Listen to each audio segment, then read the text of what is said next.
manfaat buat kita insya-Allah.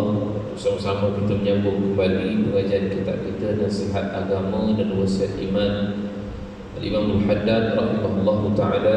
Kita sampai pada buku surat yang ke-132.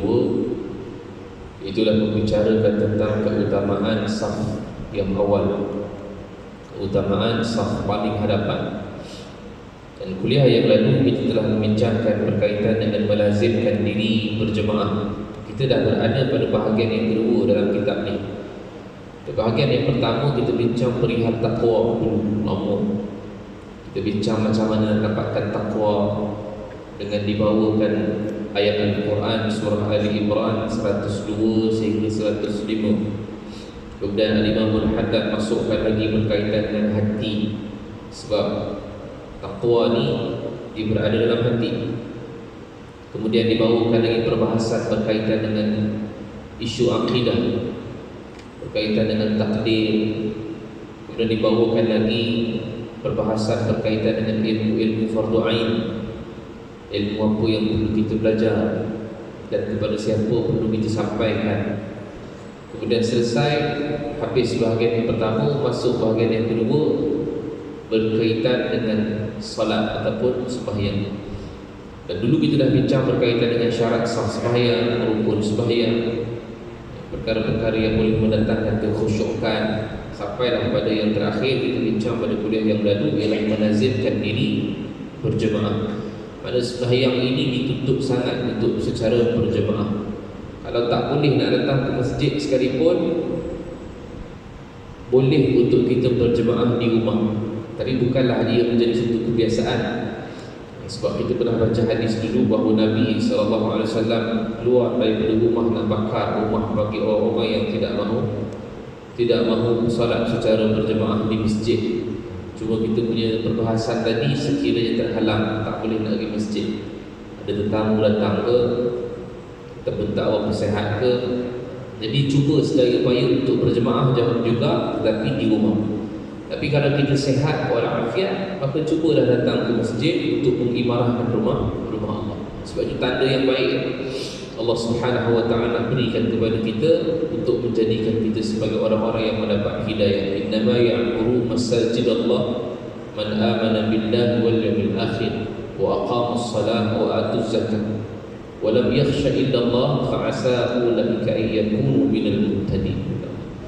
Orang yang mengimarahkan rumah Allah ini ialah orang yang dalam keadaan dia man amana billah, beriman kepada Allah. Sebab kita masih lagi membicarakan tentang sembahyang. Jadi ada ciri-ciri yang datang ke masjid ini, ciri dia ialah orang yang sembahyang lah. Sebab kalau kita datang kata-kata datang ke masjid dengan niat yang lain, tak jadi dia. Saya datang ke masjid ni ada kedui kan. Jadi tak sama dengan orang yang datang kerana dia nak beribadat.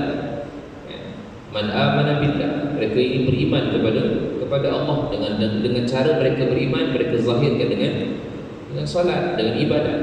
Ada orang datang ke masjid dengan sebab nak pinjam toilet, bukan pinjam, nak pinjam nak pulang balik. Maknanya nak singgah ni sebab nak buang air, itu dia cabut. Tak masuk orang dalam ayat ni. Jadi orang yang mengimarahkan rumah Allah, innama ya'muru masajidallah, dia mesti orang yang beriman, syaratnya orang yang beriman pada Allah. Man amana billah wal yawmil akhir.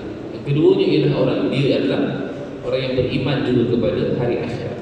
Maknanya dia percaya bahawa adanya hari kebangkitan, adanya hari selepas kematian. Bukannya mati terus hancur debu, tulang belulang, isi semua tak ada lagi dah. Kita memang dah mati, bagi tu orang dah kata dia tak ada hari kebangkitan. Itu orang tak percaya pada hari akhirat. Tapi bagi kita orang Islam, kita akan ada hari setelah mana kita mati, bermula daripada alam barzakh. Maknanya selepas kita mati, kita mati, dia akan twistkan zaman dunia ataupun alam dunia ini kepada alam barzakh sekejap kan. Sedar-sedar dah ada di alam barzakh. Dia tak ada dalam proses macam kita tengok di TV kan. Kita tengok di TV, inilah aku tengah diuruskan jenazah Asian dan isteri aku. Tak ada, itu TV. Hakikat sebenarnya kita akan terjaga terus dalam barzakh. Mana aku ni tiba-tiba jadi begitu. Walaupun ada hadis hadis riwayat Imam Ahmad, kita dihantarkan oleh Allah, oleh malaikat roh tu bawa naik, itu pun sekejap sangat. Dan ketika mana kita diuruskan itu, kita tak tengok pun. Sebab roh kita dibawa. Dalam hadis riwayat Imam Ahmad, roh kita dibawa naik ke langit ketujuh, di'ilihin. Kemudian baru Allah kata pulangkan balik ke dunia. Sebab minha khalaqnakum wa minha nu'idukum wa minha nukhrijukum taratan ukhra. Kerana dekat bumi itulah aku ciptakan dia. Bumi itu aku ciptakan. Daripada bumi itulah aku ciptakan dia. Kepada bumi itulah aku kembalikan dia. Nanti wa minha nukhrijukum taratan ukhra, aku keluarkan balik dia juga daripada dunia. Maknanya daripada barzah tu keluar nak pergi mahsyar. Sekejap aja, memang kita akan twist zaman tu sekejap aja. Jadi dia beriman, maknanya dalam keadaan dia tahu bahawa kalau aku ni beriman pada Allah, beriman pada hari akhirat, ini adalah salah satu tanda ataupun tanda-tanda dia berimarah ke rumah Allah. Wa aqamus salah, dan dia datang ke masjid adalah untuk pendidikan sembahyang. Wa atuz zakat. Sama kalau kita tengok ayat salat, biasanya akan dikepilkan sekali dengan ayat zakat. Biasanya lah, sebab ini antara tiga perkara ataupun tiga ayat yang Allah biasa iringkan sekali. Antaranya solat dan zakat. Yang kedua antaranya hablum minallah ataupun syirik pada Allah. Selepasnya mesti ayat buat baik pada ibu bapa. Ini biasanya Allah kepilkan sekali. Dan yang paling tanda yang paling besar sekali bagi orang yang mengimarah ke rumah Allah ialah walam yakhsha illallah. Mereka ini adalah orang yang tidak takut melainkan kepada Allah Subhanahu wa taala. Lima tanda orang yang mengimarahkan rumah Allah. Allah kata fa'asa ulaika ay yakunu minal muhtadin, dan mudah-mudahan mereka itulah orang yang mendapat hidayah daripada Allah Subhanahu wa taala. Kita lah semua insya-Allah mengimarah ke rumah Allah, kita beriman pada Allah, beriman pada hari akhirat, kita dirikan sembahyang, kita zakat.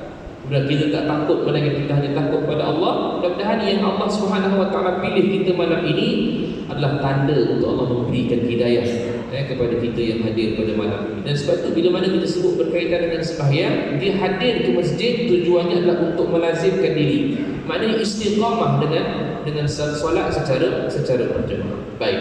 Bila berbicara tentang berjemaah, maka dia tak semestinya dalam keadaan mesti ada syarat-syarat ya. Macam mana nak jadikan jemaah itu sempurna, macam mana nak jadikan saf itu antara saf yang paling terbaik. Sebab itu kalau tuan-tuan perasan, imam biasa sebut kalau sebelum sembahyang kan, stau kan.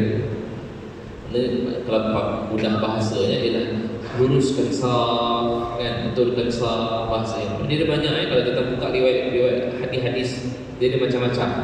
Sufufakum ada macam-macam lah. Stau pun ada juga. Tak payah hafal, tak apa. Cakap Melayu pun senang. Arif besok tu kita berhenti nak pergi sampai balik. Tak payah ya stau. Banyak semua sebut kan. Cakap bahasa Melayu pun tak. Luruskan saf semua gantung ini. Sebab pasal apa dia pesan begitu? Pasal nak dapatkan saf yang paling terbaik. Pastinya saf yang paling terbaik, nanti kita akan cerita saf yang paling terbaik adalah yang meluruskan saf. Tapi saf yang paling terbaik yang disebutkan oleh Al-Imam Al-Haddad ini adalah saf yang paling harapan sekali. Baik, tapi janganlah budak nanti kecil hati aku kat belakang ni. Aku dah duduk saf yang kelima, biar balik dia tak. Maksudnya dia ada benda-benda yang lebih lagi daripada yang depan. Bukanlah maksud yang pertama dapat, kedua tak dapat. Tak, pertama dapat, kedua pun dapat, tapi kurang sikitlah benda yang sebab itu ada satu hadis yang Nabi sebutkan, hadis sahih, yang Nabi katakan khairus sufufir rijal awwaluha wa syarruha akhiruha. Saf yang paling terbaik untuk orang lelaki ialah paling hadapan. Yang paling buruk paling belakang. Tapi bukanlah maksudnya paling belakang tu buruk, dia kata dah buruk bayang-bayang.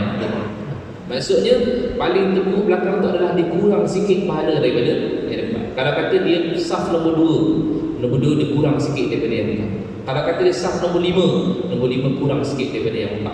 4 tu ada juga lah, tapi 4 tu kurang sikit daripada yang 3. Tapi yang paling power kan. Yang paling banyak pahala paling depan. Sebab ada hadis Nabi SAW, Nabi sebut innallaha wa malaikatahu yusalluna saffil awal. Allah dan para malaikat berselawat ke atas saf yang berada paling hadapan. Maknanya saf yang paling hadapan, Allah dan para malaikat berselawat. Nanti kita bincang bab saf perempuan ya. Tadi saf lelaki dulu. Baik. Sebab yang kita sebutkan yang paling depan sekali ini adalah Allah dan para malaikat berselawat. Dan tak samalah Allah berselawat dengan malaikat berselawat dengan manusia berselawat. Tak sama lah, lain kan. Kalau macam kita berselawat tu, macam kita selawat atas Nabi tu lah, Allahumma salli ala Sayyidina Muhammad wa ala ali Sayyidina Muhammad. Itu selawat kita ke atas Nabi. Tapi bila disebut Allah berselawat, maksudnya adalah Allah memberikan rahmat dan pengampunan kepada orang yang berada di saf paling. Yang kedua kuranglah sikit, tapi dapat juga. Sebab sahabat Nabi pernah tanya, dia kata, Ustaz, dia kata, ya Rasulullah, kalau kita duduk belakang sekali macam mana? Berkurang sikit pahalanya daripada yang contoh. Dan sebutkan bahawa ada juga pahala dia.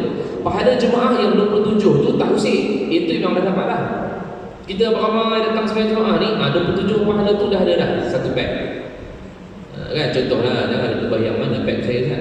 Contohlah satu beg dah dapat 27 pahala. Pasal tu secara berjemaah. Ada lagi yang lain yang saf paling depan pahalanya lain, saf kedua pahalanya lain, saf ketiga pahalanya lain. Satu beg lagi. Khusyuk beg lain pula. Ada lain macam-macam. Dalam sembahyang ni banyak pahala kita boleh dapat. Tahu di lubuk dekat mana dapat? Bacaan yang kita baca, makin panjang bacaan dalam sembahyang makin banyak pahala. Tapi sembahyang jemaah jangan macam mana. Sebab Nabi sembahyang ni sembahyang jemaah pendek. Tak adalah pendek tu macam kita, tak adalah. Pendek tu maksudnya tahu-tahu sebahagian kat belakang ni mungkin ada yang tak apa nak sihat, mungkin tua, mungkin lemah. So sekadar-kadar kan. Nabi kata kalau sembahyang secara berjemaah falyukhaffif, ringankan. Tapi kalau sembahyang sendirian falyutawil, panjangkan tak apa. Hanya apa tak apa, tak ada masalah. Kan kita sebut dulu Nabi sembahyang solat Al-Baqarah habis, Ali Imran habis, An-Nisa habis, 5 juzuk, satu rakaat. Kata Huzaifah al-Yaman, rukuk dia wa kana ruku'uhu nahwan min qiyami, rukuknya pula panjang dia sama macam tinggi tadi. Kita rukuk lama solat tasbih. Rukuk kan rukuk solat tasbih kan. Subhanallah. Subhanallah. Bila nak lama? Salam sangat. Tu Nabi punya sembahyang. Tapi kalau sembahyang secara berjemaah fadil khafif. Arahan Nabi ialah ringan. Tapi maksudnya bukanlah maksud ringan dan itu maksudnya laju bukan, tapi ringan. Okey, jadi dalam keadaan dia ada dapat duduk-duduk pahala dekat sembahyang. Antaranya ialah keutamaan saf awalnya. Satu kita sebutkan tadi, innallaha wa malaikatahu yusalluna ala saffil awwal. Allah dan para malaikat berselawat ke atas orang yang berada di saf paling hadapan sekali. Okey, Allah berselawat artinya Allah memberikan rahmat dan pengampunan. Malaikat berselawat lain, malaikat memohonkan keampunan buat si fulan yang ada di saf yang paling hadapan. Malaikat tolong doakan dia untuk kan, malaikat kan doanya makbul. Dia tak pernah buat maksiat pada Allah. La ya'sunallah ma amarahum wa yaf'aluna ma yu'mar. Malaikat ni tak pernah ingkar perintah dan dia hanya turut apa saja yang diperintahkan oleh Allah Subhanahu wa taala. Surah Al-Tahrim. Jadi untunglah orang-orang yang berusaha untuk mendapatkan saf yang paling awal. Baik. Jadi hadis yang awal tadi kita sebut khairus sufufi rijal awwaluha wa syarruha akhiruha. Baik. Dia sambungan hadis.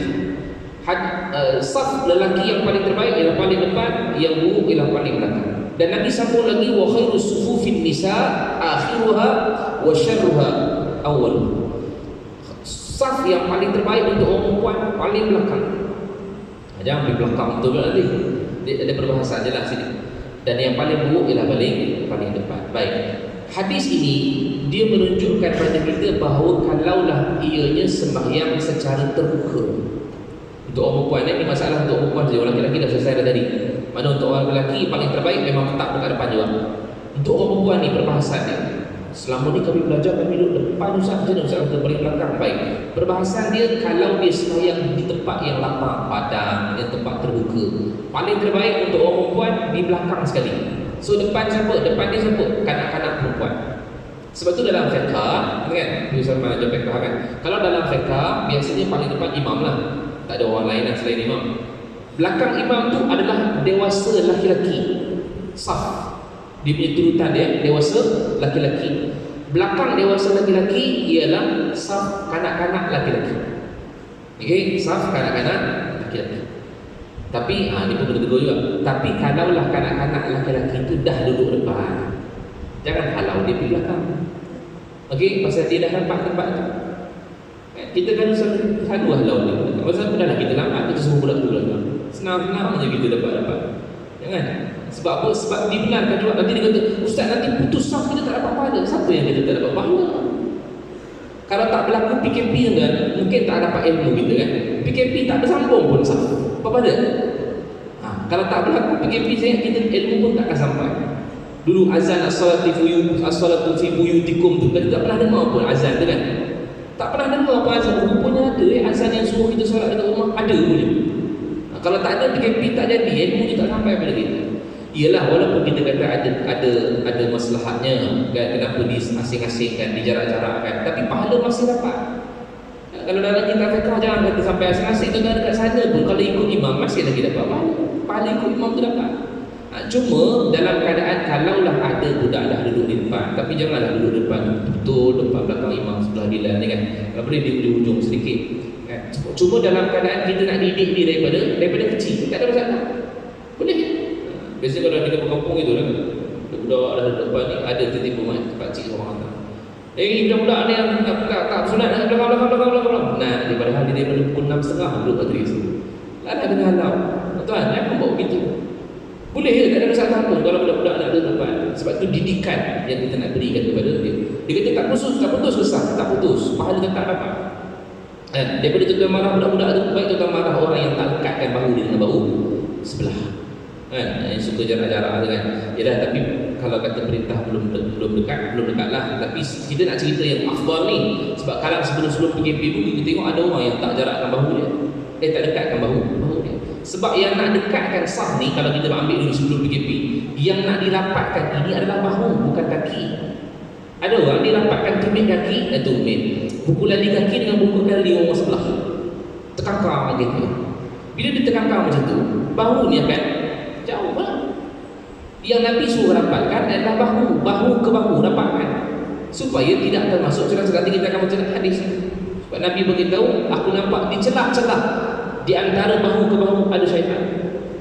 Bila dah dia ada orang dia baca luguh itu, syaitan nak buat apa? Sebab dia nak sembahyang di situ. Dia nak kacau lah kita. Sebab tu dah Nabi suruh rapat. Kan? Sebab tu dah Nabi suruh rapat. Bila kita rapat begitu, barulah tidak akan syaitan boleh masuk. Walaupun dalam keadaan kita tengah cuba usaha untuk syaitan tak masuk, tapi dia akan kacau juga. Macam mana keadaan pun, salah satu pintu nak tutup dia adalah dengan rapat kan? Rapat. Sebab tu bila mana kita sebut berkaitan dengan saf ni, dia ada syarat-syarat dia. Macam mana nak dapat saf. Jadi kalau katalah orang budak kecil tadi dah duduk depan, maka tetap dia jadi. Tapi kalau dia lambat sampai, dia tiba-tiba nak duduk depan, tak boleh, bagi dia dekat belakang. Pasal apa? Pasal dalam fiqh yang pertama sekali adalah dewasa laki-laki, belakang dewasa laki-laki ialah kanak-kanak laki-laki. Belakang kanak laki-laki ialah saf khunsa. Jadi kita kena bahas dulu. Okey, saf khunsa apa Ustaz? Khunsa ialah ada alat kelamin dua-dua. Laki-laki pun dia ada, wanita pun dia ada. Tapi jaranglah kita nampak ada tiba seorang belakang tu semayang. Pasal apa belakang? Saya khunsa. Jaranglah ada kan. Tapi ialah sebab kadang nak tutup. Bukan aib tu sebenarnya memang Allah dah bagi kan. Tapi dalam fiqh dibahas sebab tu. Okey, khunsa tu tengah. Dan belakang khunsa ialah kanak-kanak perempuan. Ini yang lapang yang terbuka. Dan belakang kanak-kanak perempuan ialah dewasa perempuan. Baik. Jadi orang perempuan dia akan terbatal sekiranya dia dah ada tirai ataupun dah ada dinding. Tujuannya apa? Tujuannya tak nak bagi orang lelaki melihat orang perempuan. Itu hadaf dia, itu matlamat dia. Kan? Sebab tu dulu zaman Nabi SAW sembahyang, memang orang lelaki di depan, orang perempuan di belakang. Nabi tidak membenarkan sahabat-sahabat semua bangun, melainkan wanita di belakang bangun dahulu dan balik. Siapa yang berani nak bangun sebelum daripada Nabi zaman dulu? Selagi Nabi tak bangun, selagi itu dah bangun kan? Jadi sebab tu tujuannya adalah selepas daripada habis sembahyang, Nabi pesan pada perempuan untuk bangun dan balik dulu. Habis barulah orang lelaki balik. Tapi kita kadang-kadang kita pergi balik dulu. Jadi sebab tu dalam keadaan boleh tersempak dengan orang perempuan, boleh ternampak orang perempuan. Sebab tu disuruh supaya orang perempuan yang dewasa belakang. Sebab biar di depan tu adalah kanak-kanak, so dia nak pergi tengok orang perempuan dewasa kat belakang dah ada terhalang dengan kanak-kanak. Dan ia terbatal sekiranya dah ada tirai macam tu. Tirai, dah ada dinding kan. Tapi jangan dinding tu terus tak nampak langsung depan. Sekurang-kurangnya satu orang boleh nampak jemaah dekat depan, jemaah lelaki yang perempuan lah. Okey, sebab takut apa-apa hal. Memang dengan suara Allahu Akbar, tapi kalau tiba-tiba Allahu Akbar tu dia terus sujud, yang belakang tak nampak apa. Dah tiba-tiba apa hal, tak apa-apa pun ni. Rupanya dia tahiyat akhir. Yang belakang tak nampak. Sebab tu sekurang-kurangnya ada satu orang yang nampak. Tapi yang ni kan tirai kan kabur. Apa panggil? Dia boleh nampak kan. Jadi okey. Dan ia adalah paling terbaik ialah saf perempuan dewasa paling depan sebab dah ada tirai. Baik. Jadi Al-Imam Al-Haddad rahimahullah taala menyebutkan kepada kita di antara perkara-perkara yang amat dituntut dan harus diambil berat ialah melazimkan diri duduk di saf paling awal sekali. Macam kita sebutkan tadi. Sebab kelebihan dia sangat banyak. Antaranya adalah orang yang dalam keadaan dia diselawatkan oleh Allah dan juga selawat oleh malaikat. Dan kalaulah orang tahu di depan saf yang awal ini ada apa, orang akan cuba berebut dengan orang akan cuba berebut dengan cara mengundi. Tapi sebab kadang-kadang ada orang dia tak tahu apa kelebihan dia. Itu yang kadang orang kalau ada kosong ruang tu dia bagi orang sebelah. Sila. Yang sebelah pun sila. Tapi siapa nak ke depan? Sebab dia tak tahu di depan tu ada satu benda yang mahal. Kita kadang-kadang selalu bagi sila. Awak pergilah, saya duduk belakang. Dah duduk belakang sila. Dia bagi orang. Sebab ruang depan tu ada satu kosong. Kita pasal di depan tu ada satu kosong, kita saf kedua. Depan tu ada satu kosong. Kadang-kadang kita tak rebut untuk tempat tu. Sebab apa tak rebut? Sebab kita tak tahu betapa mahalnya tempat tu.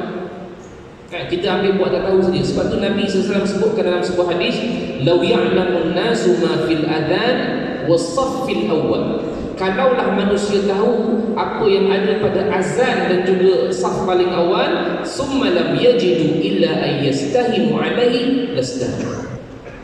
Tak dapat tidak kalau katalah dia dapat tahu apa yang ada mahalnya azan itu. Azan kita dah bincang dulu kan. Jawab azan, kemudian kita doa wasilah, kemudian kita selawat kata Nabi, kemudian kita doa wasilah, kita dapat halat lahu syafa'ah, dapat syafaat. Kalau orang tahu ni, dia takkan tinggalkan azan. Okey, tak akan tinggalkan jawab azan, tak akan tinggalkan kelebihan azan. Okey, tapi yang nak disebutkan sini adalah safil awal, ialah saf yang paling awal. Nabi kata tidak akan dapat dia melainkan ada orang akan mengundi dia. Lastahamu, orang akan cuba undi juga. Dia takkan dalam keadaan berebut tak ada undi. Okey, hari ni siapa dapat? Okey, cabut. Hari ni aku dapat. Besok siapa dapat? Besok cabut lagi. Aku lagi dapat. Memang luck dia betul lah. Dia saja dapat. Kalau orang tahu, tapi pernah kita buat cabut undi ni? Tak ada. Tak ada. Kalau boleh kita duduk belakang pasal cepat balik keluar. Hari Jumaat biasa, kalau hari Jumaat lagi nak belakang supaya dia adalah orang yang pertama balik kan. Sebab tu dia duduk belakang. Kalau duduk depan, ya Allah, jadi kan dah habis semayang, orang tu bangun semayang empat dia, dah mana aku nak keluar pula dia, dah kena tunggu pula dah. Dia jadi gitu. Sebab tu dia tak nak duduk kan, duduk belakang. Padahal Jumaat dah kalau dapat duduk paling depan sekali, hebatlah tuan. Dia punya kelebihan dalam dapat hari Jumaat, dapat saf awal paling terbaik pula tu, khairus sufufir rijal, saf yang paling terbaik untuk lelaki. Tu kata subhanallah. Tapi sebab apa? Sebab kita tak nampak benda tu, tak nampak kelebihan yang ada pada saf yang paling hadapan. Jadi kalau ada lah peluang untuk nak rebut. Cuma dia punya perbahasan bukanlah berebut sampai bertolak-tolak. Maksud rebut dekat sini, jika kamu ingin berada di saf yang paling awal untuk dapatkan kelebihan dan keutamaannya, maka hendaklah kamu datang lebih awal sebelum orang lain datang berebut-rebut untuk mendapatkan saf. Jadi berebut tu maksud dia apa? Berebut dan datang awal. Tak awal, sebelum azan datang. Tengok tak ada orang. Biasa sebelum azan tak penuh lagi depan kan? Duduk depan. Sebab nak dapatkan kelebihan. Takut nanti kalau kita dapat lambat sampai, kita belakang. Jadi dalam keadaan kita tak nak bersusah payah untuk nak dapatkan saf, datang awal. Tapi jika dalam keadaan kita datang lambat, sedang orang lain lebih awal berada di saf yang paling awal, mungkin sekali ia akan melangkah kepada orang ramai itu sehingga menimbulkan rasa kurang senang daripada mereka itu, maka yang demikian itu adalah terlarang, tak boleh. Jadi kalau biasa Jumaat kan, kita masuk tengok dah penuh dah, tapi kita rasa macam kita nak duduk depan, kita perlu langkah. Ayat ni tak boleh. Jadi belakang itu lebih baik buat. Sebab kadang-kadang mungkin ada orang yang terganggu dengan langkahan dia. Mungkin orang tengah sembahyang, dia berjalan. Jadi yang ini kalau ada terlambat, datang pun dah lambat, masuk pun dah lambat, orang dah duduk penuh dah, maka tak payah cari-cari lagi dah. Dekat mana tempat yang dia berdiri itu, dekat situlah dia duduk. Jika ia bimbang, orang ramai akan marah. Jika ia melangkah-langkah serupa itu menuju ke saf paling hadapan, maka sembahyang di saf paling belakang adalah lebih utama bagi dia. Tak apa. Jika laku langkah ke depan ni kan orang marah dah. Dah lambat, langkah sana, langkah sini. Dia tengok depan penuh juga, tak ada apa-apa. Belakang lebih terbaik. Sebab nak jaga saf tu kan? Kita nak jaga sebab takut nanti kita lalu depan orang sembahyang kan?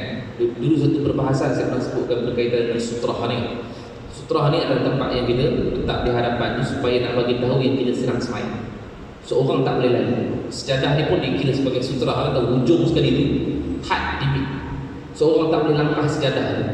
Tapi kalau orang lalu di hadapan sejadah, kita tak masalah. Kan? Kita kena faham yang tu lah. Bukan yang maksudnya orang sembahyang. Maknanya kalau orang sembahyang dekat tiang ni, kita tak boleh lalu depan ni. Tak, dia punya had tu sutrah tu saja. Maknanya paling kita boleh faham satu saf saja dia punya had dia. So jangan lalu lah orang tak sembahyang itu, jangan lalu lah dekat had yang tempat sembahyang tu. Tapi kalau dah masuk saf yang kedua ni, lalu lah tak masalah. Tapi kalau boleh jangan lalu pasal takut nanti ganggu. Tapi itu adalah had dia. Kan? Yang Nabi kata kalau lalu juga tahan dia. Kalau dia lalu juga boleh tolak dia pasal Nabi kata dia adalah syaitan mengganggu orang. Kan? Di Mekah selalu macam ni lah. Di Mekah kan memang tak boleh buat apa dah kan. Itu memang kita tak boleh buat apa lah, jangan marah lah. Pasal situlah tempat nak tawafnya, situlah kadang orang tukar masuknya. Kadang kita tengok kita tengah sembahyang, sebelah kita laki-laki rukuk, sujud, bangun balik, tukar perempuan sudah. Pasal dia ada dekat situ memang tak boleh nak buat apa dah kan. Jadi dalam keadaan itu kita cuba cari tempat yang paling senang untuk kita beribadat, cuba cari ada benda yang boleh. So itu saya selalu sarankan kalau kita nak sembahyang, dia cari di hadapan tiang, tapi bukan duduk belakang tiang di depan kita. Tiang di depan kita. Lagi terbaik lagi depan lah, dinding ni kan. Lagi tak ada orang lalu. Ngarutlah kalau orang lalu sini memang jahat suruh dia. Apa hadap lalu depan ni belakang lah. Maksudnya dekat sini pandangan kita lagi tertutup daripada melihat apa. Lagi senang dapat kekhusyukan kan. Satu paling depan. Ataupun kalau tak boleh dapat depan, ambil tiang-tiang, duduk kat tiang tu, depan tiang tu, bawah tak ada. Kan? Jadi itu sebab kita katakan bahawa cuba dapatkan benda tu. Dan itu yang dipanggil sebagai sutrah. Jadi sunat untuk kita letakkan kalau kita duduk kat sembahyang sunat kan, kita letakkan beg kita ke, guna sejadah kita ke, memberitahu bahawa tengah sembahyang. So orang tak boleh lalu dalam keadaan situ. Baik. Jadi kalau kata dalam keadaan dia takut langkah dan mengganggu orang sembahyang, maka paling langkah tu paling terbaik untuk dia. Kemudian hendaklah ia mencela dirinya yang terlambat itu kerana tidak dapat bersembahyang di saf yang paling awal. Apatah lagi kalau memang sengaja dia memang nak duduk belakang. Yang ini kata Nabi SAW dalam sebuah hadis, dia kata la yazadu aqwamun yata'akhkharuna hatta yu'akhiruhum Allah. Ini orang yang sentiasa terlewat, Allah memang sengaja lewatkan dia pada tiap-tiap masa. Itu bahaya. Jangan lambat sikit lah, tak apa. Bukan hari itu je, hari-hari Allah akan bagi dia orang. Bukan maksudnya kenapa tak boleh bangun, tak ada je lah benda yang halang jadikan dia lambat sampai. Jadi dia akan duduk kan pada belakang. Nak dapat kelebihan-kelebihan ni memang sangat susah. Jadi sebab tu kita sebutkan berkaitan dengan saf yang paling terbaik ialah saf yang paling awal. Baik, habis. Kemudian kita nak tengok macam mana keadaan saf awal ke, saf kedua ke, saf ketiga ke. Dia tidak akan dapat pahala yang sempurna sekiranya tidak menepati syarat-syarat dia. Syarat dia pula ialah meluruskan saf. Baik, nak meluruskan saf, dia adalah diukur daripada sudut tumit masing-masing. Itu dia punya ukuran dia. Dia tak kira daripada sudut kaki kita di hadapan tu, jari-jari tu tak. Kalau kita ukur jari-jari kita di hadapan, kaki kita bukan sama. Ada orang saiz 8, ada orang saiz 9, ada orang saiz 10. Kalau diukur guna jari, mungkin terlebih ke belakang lah kaki dia. Dah termasuk saf orang belakang. Pasal kaki dia mungkin 12. Panjang 13 mana. Jadi bila dia pijak kaki line tu, dia pijak ikut jari dia, maka dah terlebih menggunakan saf orang. Tapi kalau digunakan tumit, diukur, tumit semua sama. Kalau katalah digunakan tumit, kata kaki dia kan, ni saiz 8. Ada orang dia saiz 9, terajak sikit di kat depan, tumit masih sama. Tu masih saf dia. Di belakang ni dah saf orang lain. Jadi diukur tumit semua sama, cuma kaki depan tu dia ada yang panjang, ada yang pendek, ada yang kecil kan. Pasal saiz kaki tak sama. Jadi sebab itu kata Al-Imam Al-Haddad, di antara perkara sunat yang terpenting yang tidak harus dilalaikan ialah meluruskan saf dan merapatkan saf. Kita bincang lurus dulu kan, lepas tu kita bincang rapat. Jadi lurus ialah diukur daripada sudut tumit. Dulu kita masa PKP, walaupun dia jarak-jarak, kadang-kadang kita tak beri perhatian pada lurus. Walaupun jarak sana 1, 2, 3, 4, 5, 6, 7. Tapi kalau tuan-tuan pergi hujung sekali, tuan-tuan pusing ke sini, tuan-tuan akan tengok dia macam ular dah. Orang yang ada ke depan sikit, ada ke belakang sikit, ada. Pasal apa? Pasal dia tak beri perhatian pada lurus. Sedangkan lurus ni yang paling yang kita nak jaga. Sebab Nabi kata dalam sebuah hadis, Nabi kata la tusawwunna sufufakum aw la yukhalifanna Allahu baina qulubikum. Kata Nabi, hendaklah kamu merapatkan saf-saf kamu atau Allah akan memecah belahkan hati-hati kamu. Maksudnya kamu tak akan rasa senang hati. Kita tahu pasal apa jadi gitu. Kadang-kadang kita tengok ada masjid-masjid surau sama-sama jemaah bergaduh. AJK bergaduh. AJK jemaah bergaduh. Pasal apa? Pasal kita sendiri yang buat macam tu. Sebab Nabi kata kalau kamu tak luruskan saf kamu, Allah akan bolak-balikkan hati kamu. Allah akan rasakan hati tak tenang pada kamu. Yang ni dengki dengan dia, dia dengki dengan dia. Pasal kita sendiri yang buat benda tu. Tapi kalau katalah bahawa kita nak jaga sesama kita di komuniti kita ni, jemaah, kita nak rasa sayang sama-sama, luruskan saf. So hari ni kita kena cuba untuk luruskan saf.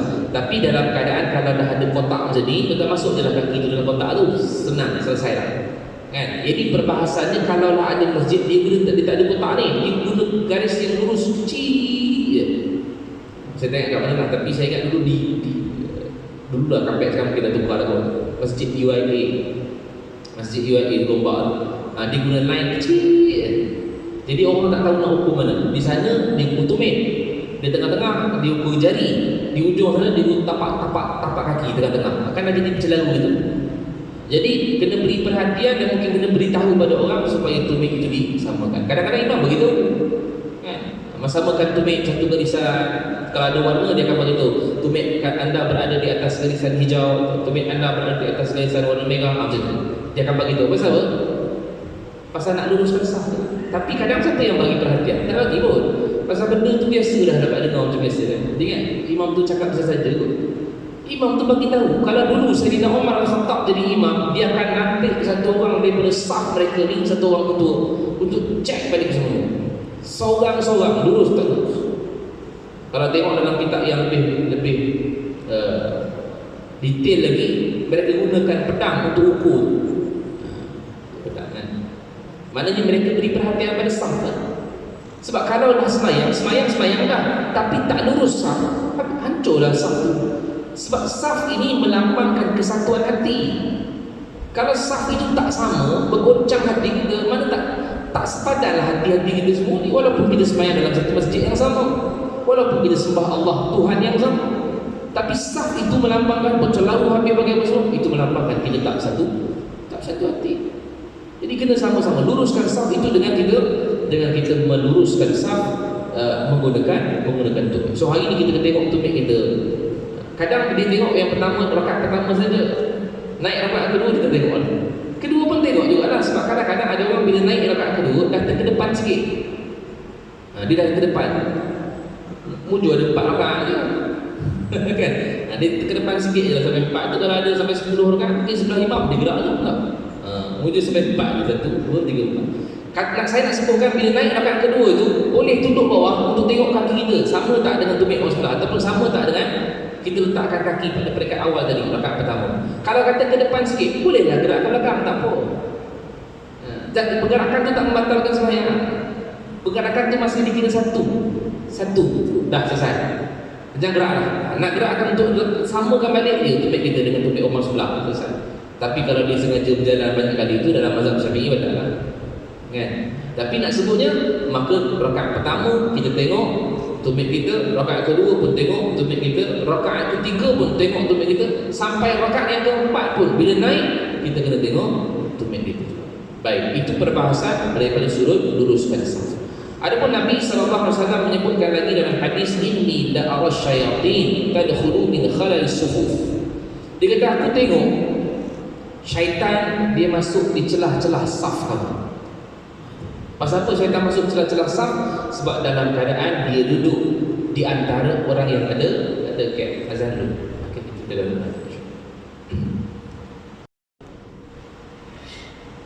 maka kata Nabi SAW, inni la ara syayatin tadkhulu min khalalis sufuf. Maka aku melihat syaitan-syaitan berada di celah-celah saf. Sebab dalam keadaan syaitan ini dia duduk dekat celah-celah saf ini adalah untuk memberikan gangguan. Itu kadang-kadang bila kita duduk dekat saf, kita diganggu. Tapi dia kata, kalau kami sembahyang seorang pun dia ganggu juga. Cuma dia adalah dia punya syarat-syarat untuk syaitan tak datang tu ada, kan? Antaranya ikhlas. Benar-benar ikhlas, dia tak akan kacau. Sebab tu kata Iblis kepada Allah, bila Iblis dikeluarkan oleh Allah, fakhruj minha fa innaka rajim. Kau keluar daripada syurga dan kau adalah orang yang direjam. Dia kata Iblis, bagi aku masa untuk hidup, jangan ambil nyawa aku, dia satu masa baru mati. Sebab dia nak la akhwiyannahum ajma'in fa bi'izzatika la akhwiyannahum ajma'in. Demi kemuliaan kau wahai Allah, aku bersumpah untuk sesatkan semua anak cucu aku, illa ibadaka minhumul mukhlasin, melainkan hamba kau yang ikhlas, aku tak berhasil.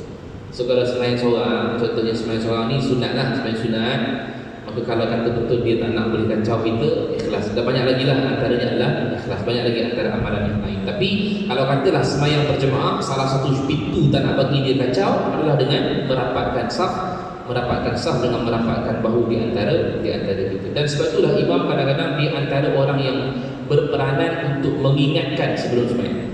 Dan kalau imam sebut dah sebut, kita pula jemaah-jemaah pun mengingatkan juga kepada jemaah yang sedia ada di sebelah kanan dan sebelah kiri kita, supaya kita sama-sama rapat, ya. Tapi tengok Aisyah Fila, kejap ni pakai sejadah lagi, sejadah lah. Tengok macam mana keadaan. Saya tak nak pada pandai kan, jadi kan masalah je. Tapi kadang-kadang masih lagi bawa sejadah lah.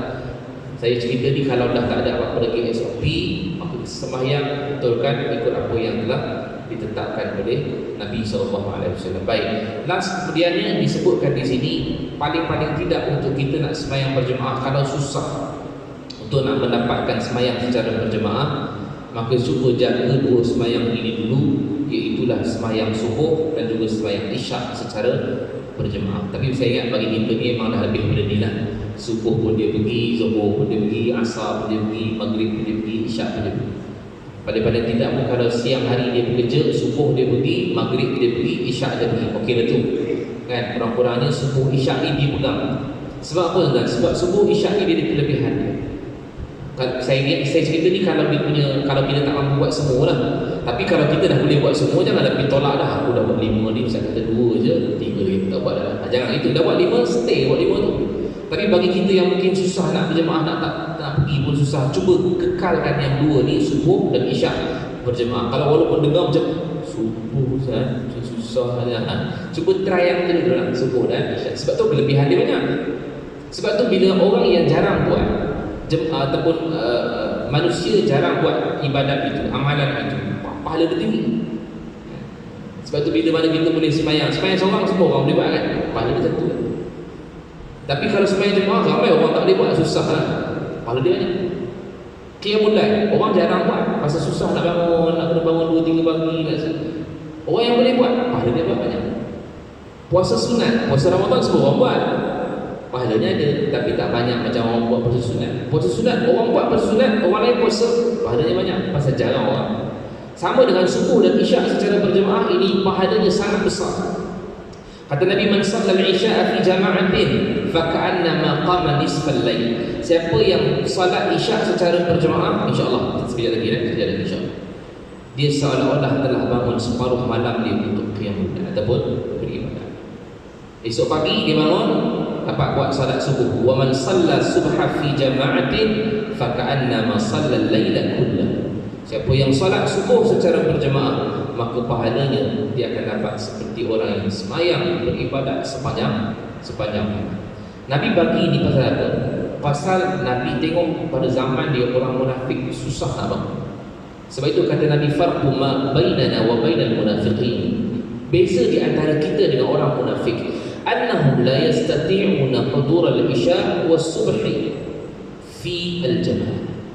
Beza kita dengan orang munafik, dia takkan datang untuk subuh dan isyak secara berjemaah. Pasal waktu tu waktu paling syok sekali. Subuh bangun awal. Sekarang pula waktu awal tuan. Ini memang mujahadah sungguh dah kalau orang boleh bangun ni. Awal kan. Jadi bila orang boleh bangun untuk kita semua, insya-Allah lah, mudah-mudahan Allah bagi istiqamah, mudah-mudahan sampai kita mati, insya-Allah. Orang yang mampu buat, maka dia telah membezakan diri dia dengan diri orang munafik. Tapi bukanlah maksudnya orang ni tak datang munafik ni. Bukan, jangan judge orang. Sebab Nabi kita tahu, Nabi SAW kenapa dia tahu hukum orang munafik zaman Nabi. Padahal Nabi kenal Abdullah bin Ubay bin Salul. Dia orang munafik, Nabi kenal, dia popular. Tapi kenapa Nabi tak hukum? Baik, yang pertama, Nabi tak nak hukum sebab takut orang luar akan kata pada Nabi, tengok Muhammad sendiri, sahabat dia bunuh, sahabat dia dihukum. Nabi tahulah dia orang munafik, tapi orang luar tahu tak dia munafik? Tak tahu. Pasal apa tak tahu? Pasal munafik dia duduk dalam hati. Munafik ni isim fa'il kan? Nifaq tu, sifat tu. Nifaq ni duduk dalam hati. Jadi poin yang kedua saya ialah kenapa Nabi tak hukum orang munafik? Sebab nifaq itu adalah penyakit dalam hati. Bila sebut dia duduk dalam hati, Nabi takkan hukum. Pasal apa? Bukan semua orang tahu dalam hati dia ada apa. Dan kalau kita belajar tasawuf, itulah poin dia. Orang yang makin belajar tasawuf, makin belajar akhlak, dia takkan tuding jari pada orang. Pasal penyakit itu semua duduk dalam hati. Mana boleh tidur? Ini riak ni. Pasal apa riak? Pasal dia post sedekah dia pada Facebook dah. Riak duduk dalam hati, takkan boleh hukum. Sebab nifaq itu juga duduk dalam hati. Sebab itu tidak boleh hukum. Sebab itu saya sebut tadi, kalau ada orang yang tak datang subuh berjemaah, isyak berjemaah, mana boleh tuduh dia munafik? Sebab nifaq itu duduk dalam. Nabi sendiri tak hukum, kita lagi dah tak boleh hukum. Dan disebutkan satu hadis lagi berkaitan dengan salat isyak dan subuh secara berjemaah. Man shalla al-isya fi jama'atin kana fi zimmatillah hatta yusbih. Siapa yang solat isyak secara berjemaah, maka dia dalam pemeliharaan Allah sampai pagi esok. Dan kata Nabi, wa man shalla subha fi jama'atin, siapa yang solat subuh secara berjemaah, kana fi zimmatillah hatta yusbih, maka dia dalam pemeliharaan Allah sampai petang. Sampai petang pagi tu sampai petang, maksud isyak lah. Petang ni biasanya sampai maghrib sampai isyak. Jadi sebab itu kita sebutkan bahawa betapa pentingnya untuk menjaga sembahyang, kerana ada kelebihan-kelebihan orang yang menjaga sembahyang. Sebab itu Allah kata hafizu 'alas salawat wassalatul wusta. Peliharalah solat-solat kamu. Maknanya pelihara solat, pelihara waktu solat, pelihara syarat-syarat solat, pelihara saf solat, pelihara kita punya sembahyang itu sendiri, supaya kita boleh dapat pahala yang lebih banyak daripada biasa, insya-Allah. Insya-Allah bulan depan kita akan masuk bab yang baru, sembahyang juga, tapi topik yang baru ialah sembahyang Jumaat. Sehingga kita semua buat sembahyang Jumaat. Perbahasan sembahyang Jumaat itu kita nak tahu macam mana yang dikatakan sembahyang Jumaat, apa kelebihan-kelebihan sembahyang Jumaat, dan apa yang perlu kita buat pada hari Jumaat nanti, insya-Allah. Wallahu a'lam. Aku qawli hadza wa sallallahu alaihi wa lakum. Assalamualaikum warahmatullahi wabarakatuh. A'udzu billahi minasyaitonir